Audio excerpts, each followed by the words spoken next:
On September the 17th, 2025, Florida will execute a man who has spent 35 years on death row for one of the most brutal family murders in state history. David Joseph Pittman, convicted of killing his estranged wife's parents and sister, will take his final breath in the state's death chamber. But behind this execution lies a story of rage, fire, and a night that left an entire community in ashes. 3 lives stolen in a single night. A home engulfed in flames to hide the horror. A stolen car torched miles away. And a suspect who swore he was innocent until witnesses, evidence, and a chilling jailhouse confession told a different story.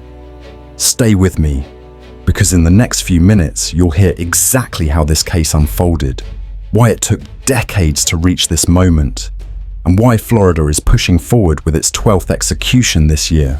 To understand why the state is determined to end Pittman's life, we have to go back to May 15th, 1990, to a quiet home in Polk County, Florida, where Clarence Knowles, a hard-working father, Barbara Knowles, a devoted mother, and Bonnie Knowles, just 25 with her whole life ahead of her, were living their ordinary lives until the night their world ended.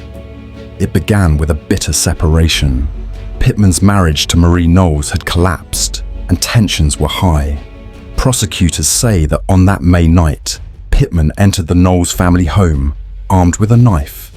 In a frenzy of violence, Clarence, Barbara, and Bonnie were stabbed to death. Then came the fire. Flames tore through the house, sending thick black smoke into the night sky. Neighbors woke to the smell of burning wood and the sound of sirens. Fire crews battled the blaze, but inside, the devastation was already complete. Pittman fled in Bonnie's car, driving it miles away before setting it ablaze. Witnesses later placed him near the burning vehicle. A jailhouse informant claimed Pittman confessed, describing the murders in chilling detail.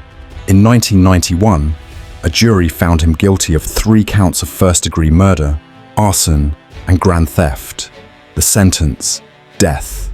For the surviving members of the Knowles family, it was a verdict that brought justice, but not closure.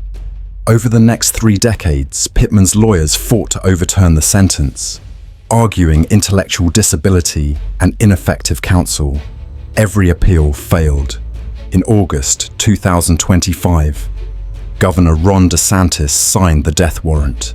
On September the 17th, Pittman will be led from his cell to Florida's death chamber, strapped to a gurney under harsh fluorescent lights as witnesses watch through the glass. Pittman's execution will be Florida's 12th this year, more than any other state in 2025. Supporters of the death penalty see it as justice long overdue.